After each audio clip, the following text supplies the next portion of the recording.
Ya, assalamualaikum warahmatullahi wabarakatuh. Kita akan coba melihat berita ini dengan satu perspektif yang memang menurut pendapat saya, mungkin juga netizen atau subscriber saya pasti juga mungkin berpikir ya ini memang benar cara berpikir seperti ini. Jadi kita kalau mau ambil wilayah-wilayah politik yang keras tentang Israel dan Palestina, ya mungkin kita karena negara kita udah punya proteksi yang jelas itu. Cuma kan wilayah negara mungkin belum terlalu cepat masuk lebih jauh, sehingga ya kita tetap ada di luar pagar. Tapi posisi negara kita sudah benar posisinya. Cuma kita belum masuk ke halaman rumah. Halaman rumah apabila kita punya diplomasi dengan. Tapi kan jalur-jalur lain juga kita bisa ambil. Contohnya saya perhatikan kemarin sepak bola U20 Israel itu. Jalur itu sebetulnya bisa diambil untuk kebijakan luar negeri kita tentang Israel Palestina. Jalur itu mungkin pemerintah bisa manfaatin, tapi ya karena situasi politik dalam negeri yang kencang sehingga hal itu dibatasi. Ya, kita lihat beritanya nanti akan dijelasin oleh seseorang yang menurut saya cara berpikir ini cukup signifikan dan cukup menarik buat kita juga. Sesuai dengan jalan konstitusi. Negara kita jelas posisi terhadap persoalan Israel dan Palestina. Ya. Posisi politik juga jelas, posisi konflik juga jelas. Jadi kalau kita tidak bisa lebih jauh atau lebih hebat dari standing posisi negara kita. Ya, mulai dari zaman dulu sampai dengan hari ini, Presiden juga berkali-kali sampaikan hal yang sama.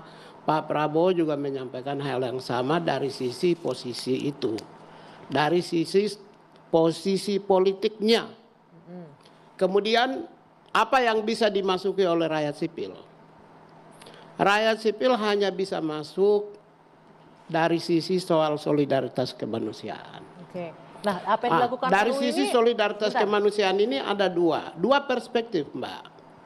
Saya melihat teman-teman dari komunitas Muslim di Indonesia itu memperjuangkan solidaritas kemanusiaan dari perspektif ukhuwah Islamiyah.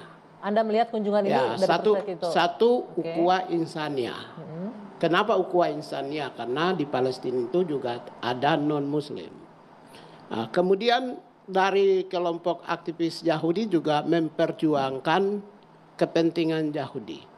Kalau dengan demikian, saya ingin sampaikan sebagai orang pembela kemanusiaan. Kemanusiaan itu menembus batas negara, batas wilayah, batas suku, batas agama, dan batas ras. Karena itu, Ibu Monik juga bisa memperjuangkan penderitaan yang dialami oleh, menurut data Al Jazeera yang saya lihat dan baca, 185.000 orang yang menderita. Saya tidak bisa menjelaskan yang mati berapa dan lain. Sejak tanggal 7 Oktober 2023. Kemudian juga peristiwa tanggal 7 itu juga menyebabkan 1.200 orang mati. Mendapat tekanan, tanggapan cukup kritis dari dunia internasional.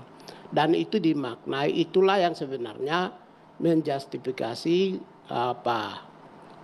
tekanan dari Israel kepada Palestina di jalur Bang Gaza. Pigai, balik lagi, Anda melihat kunjungan kelima kader NU ini seperti apa? Tadi Anda menyebutkan dari perspektif ukhuwah itulah yang Islamiyah. saya sampaikan. Itulah yang saya sampaikan. Kadang-kadang komunitas Muslim di Indonesia itu dia melampaui urusan negara, yaitu urusan politik dan urusan pertahanan. Nah, sebenarnya kalau dia lokus kepada ukhuwah Islamiyah dan insaniyah dalam konteks human right, humanitarian intervention saja, maka saya pikir bisa mendapat dukungan positif tidak hanya di Indonesia tapi di dunia internasional. Ya, tapi permasalahannya, Bang Pigai, sebentar, permasalahannya kan konteksnya bukan ini, sudah jelas tadi disampaikan dalam video yang viral itu tujuannya untuk menormalisasi hubungan Israel dan Indonesia. Ya. Sementara pemerintah kita saja tidak punya itu kan hubungan menyampaikan diplomatik dengan setelah Israel. Pertemuan. Tapi kan tujuan pertemuan juga harus disampaikan sebelumnya sehingga ruang lingkup itu sebenarnya mengarahkan kepada menyampaikan kepada menginformasikan kepada rakyat bahwa perjalanan kami untuk kepentingan itu.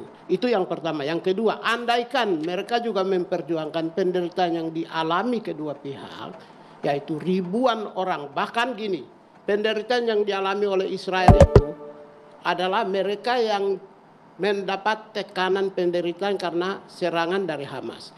Penderitaan yang dialami oleh Palestina itu adalah tidak sekedar tekanan penderitaan itu saja, tapi pendidikan, ekonomi, kesehatan, kehidupan mereka juga alami hal yang sama. Karena itulah porsi kelompok-kelompok muslim di Indonesia adalah ambillah porsi humanitarian intervention, sehingga tidak boleh memasuki wilayah-wilayah yang lebih keras seperti dalam konteks politik. Itu contoh. Seringkali, maaf, Bentar, ini saya sikap tapi kritis ini bukan saja. humanitarian version yang diambil. Mereka jelas-jelas untuk hubungan diplomatik, hubungan diplomasi Indonesia-Israel. Kapasitas mereka apa? Mereka bisa mengalahkan konstitusi kita? Tidak bisa kan? Padahal bisa. Ya artinya. Jadi jangan melampaui konstitusi, cukup saja memperjuangkan. Saya respect dengan saudara yang di sana ini. Hussein, terlepas dari memperjuangkan kemerdekaan Palestina. Kemerdekaan Palestina bagi Indonesia adalah finish, final dan mengikat, tidak bisa ditawarkan. Itulah posisi negara ini. Kemudian kalau ada rakyat sipil yang memperjuangkan kemerdekaan Palestina, terus kekuatan Anda lebih hebat dari negara. Ya cukuplah ambil porsi soal soal keadilan, justice, perdamaian, humanisme, mungkin toleransi beragama. Itu jauh lebih